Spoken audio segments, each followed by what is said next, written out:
하나님의 행복의 소리 라운키트 시간입니다.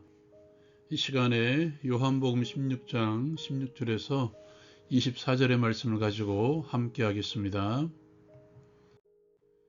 제자들은 다시 보지 못할 것이나 다시 보게 될 것입니다.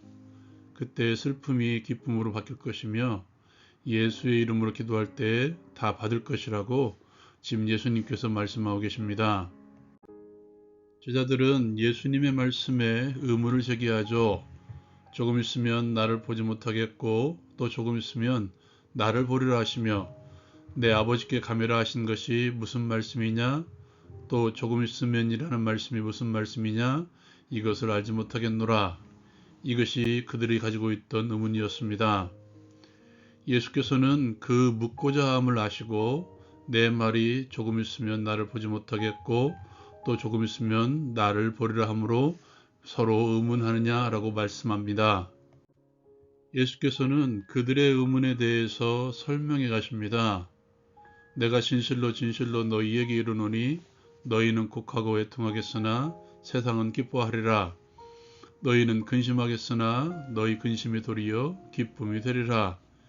여자가 해산하게 되면 그때가 이르렀으므로 근심하나 아기를 낳으면 세상에 사람 난 기쁨으로 말미암아 그 고통을 다시 기억하지 아니하느니라. 지금은 너희가 근심하나 내가 다시 너희를 보이리니 너희 마음이 기쁠 것이요 너희 기쁨을 빼앗을 자가 없으리라. 그날에는 너희가 아무것도 내게 묻지 아니하리라.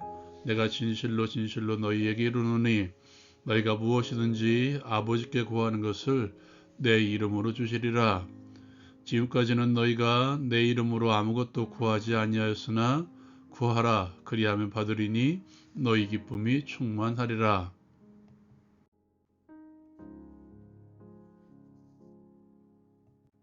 이 말씀을 가지고 함께 나누길 원합니다. 이 말씀은 십자가와 부활을 말씀하고 계신 것이죠. 아마도 제자들에게는 생소했을 것입니다. 그들이 가지고 있었던 그리고 유대인들이 가지고 있었던 구원자는 강력한 힘을 가지고 나라를 독립시키고 부강한 나라를 이루는 강력한 왕이었죠. 그러한 인식을 가지고 있는 그들에게 조금 있으면 보지 못할 것이고 또 조금 있으면 볼 것이다. 나는 떠난다. 나는 아버지께 간다. 말씀하시는 예수님. 그 말씀은 이해할 수 없는 말씀이었죠. 그렇게 서로 의문을 가지고 말하고 있을 때 성경은 정확하게 말씀하고 있습니다. 예수가 그 묻고자 함을 하시고 그리고 그들의 의문을 풀어주시기 위해서 예수께서는 입을 열어 설명해 주십니다. 예수께서는 그들의 질문을 하신 것이 아니라 질문하는 의도를 하셨다는 것이죠. 또한 그들의 속마음, 즉 이러면 안 되는데 이런 메시아이시면 안 되는데 우리가 기다리고 있는 메시아는 물고기 2마리와 보리떡 5개로 5,000명인을 먹이실 수 있는 분, 죽은 자를 살리시는 능력자, 물 위를 걸어오시는 창조자, 강력한 왕, 그 누구도 손을 대지 못하는 그분. 3년 동안 같이 지내며 표적을 보이시고 가르치셨는데도 여전히 나아가지 못하는 제자들이었죠. 이런 제자들을 책망할 만도 하신데 예수께서는 다시 그들을 가르쳐 주십니다. 우리가 여기서 한 가지 기억해야 될 게 있습니다. 감추지 말라는 것이죠. 우리 속사람의 생각도 그리고 우리의 무지함도 감추지 말라는 것입니다. 하나님 앞에서 감출 수 있는 것은 아무것도 없죠. 은밀하게 감추려고 하지 마십시오. 그리고 우리의 무지함에 대해서 부끄럽게 여기지 마십시오. 하나님 앞에서 우리의 지식을 자랑할 수 있는 게 무엇이 있겠습니까? 또한 우리 주님께서는 우리의 작은 신음뿐만 아니라 우리의 은밀한 마음까지도 아시는 분이시기 때문에 그 앞에서는 감출 수 있는 것이 없음을 기억하십시오. 그러므로 우리의 속사람의 생각까지도 하나님 앞에 털어놓으십시오. 우리의 수치스러운 부분까지 그리고 우리의 무지함도 하나님 앞에 털어놓으십시오. 어린아이를 안고 있는 어머니의 마음으로 또한 아버지의 마음으로 우리를 이끌어 가시며 안아주실 것입니다. 예수께서는 제자들의 속마음과 그들의 무지함을 아시고 조금 더 깊이 있게 설명해 가십니다.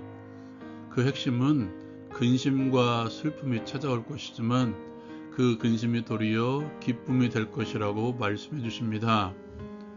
예수께서는 이것을 해산하는 여인의 심정으로 제자들에게 말씀해 주시죠.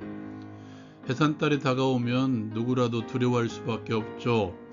해산의 고통이 있기 때문입니다. 저는 모릅니다. 그러나 여인들의 말에 보면 그 고통은 우리가 상상할 수 없는 고통이죠. 그러나 해산한 후에는 생명의 탄생으로 인해서 기뻐할 수 있을 것입니다. 예수님께서는 말할 것도 없고 제자들의 입장에서도 마찬가지일 것입니다. 자신들을 풍요롭게 하고 회복시켜 주셔야 될 예수께서 떠나신다는 것은 그들에게 절망과 슬픔으로 다가올 것입니다. 그러나 예수의 죽음이 죽음으로 끝나는 것이 아니라 부활의 영광이 기다리고 있음을 그들에게 말씀하시면서 십자가와 부활로 인해서 새 생명이 주어질 그 날로 인해서 기쁨으로 바뀔 것임을 말씀하신 것이죠. 십자가의 고통이지만 부활을 통해서 새 생명이 탄생할 것임을 그것을 알고 계심을 인한 영광의 발걸음. 예수께서는 그 영광의 발걸음을 당당하게 걸어가시고 제자들 또한 믿음으로 그 기쁨의 날을 기대하라고 말씀을 주신 것입니다.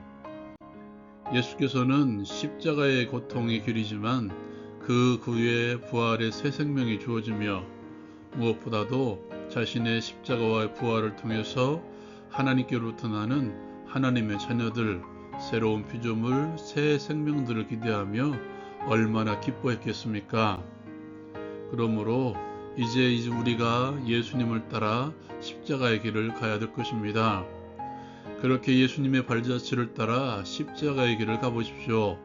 부활의 기쁨이 우리를 기다리고 있습니다. 그 기쁨은 십자가를 진 자만이 체험할 수 있는 것이죠. 그리고 그 누구도 빼앗을 수 없는 기쁨입니다. 고난길이 없는 부활의 기쁨은 그렇게 크지 않죠. 아니, 저는 아예 없다고 생각합니다. 그러나 십자가를 전문 자만이 맛볼 수 있는 부활의 기쁨은 그 무엇과도 바꿀 수 없는 기쁨이죠. 지금 십자가 앞에 있으십니까? 그렇다면 기뻐하십시오. 부활의 기쁨이, 하늘의 기쁨이 우리에게 주어질 것입니다. 또한 이제 예수 그리스도의 이름으로 그 은혜의 보좌 앞에 담대히 나아갈 수 있습니다. 로마서에서 바울 사도는 우리에게 이렇게 선언하고 있습니다. 그 아들을 아끼지 아니하시고 우리를 위해서 내어주신 이가 그 아들과 함께 모든 것을 우리에게 주시지 않겠느냐? 주시겠다는 선언이죠. 히브리서는 우리에게 이렇게 들려줍니다. 우리에게 있는 대제사장은 우리의 연약함을 동정하시는 분이시다. 그러므로 긍휼하심을 받고 때를 따라 돕는 은혜를 얻기 위해서 은혜의 보좌 앞으로 나아가라. 예수 그리스도를 통해서 하늘 생명에 이르라. 그러한 선포이죠. 예수의 이름으로 이제 하나님의 은혜의 보좌 앞에 직접 나아갈 수 있습니다. 예수의 이름으로 아버지께 나아갈 때 다 받을 수 있을 것이며 하늘의 기쁨으로 채워질 것입니다. 예수님의 마음으로 하나님께 나아가십시오. 예수님의 뜻으로 나아가십시오. 무엇보다도 예수께서 영광으로 생각하셨던 십자가로 나아가십시오. 부활의 기쁨이, 하늘의 기쁨이 무엇인지 맛볼 수 있을 것입니다. 나눈 말씀을 가지고 함께 기도합니다.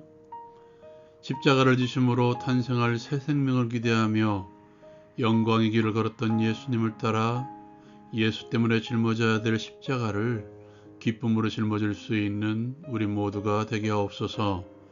예수님의 이름으로 하나님의 보좌 앞에 나아감으로써 때를 따라 돕는 하나님의 은혜를 체험하게 하옵소서.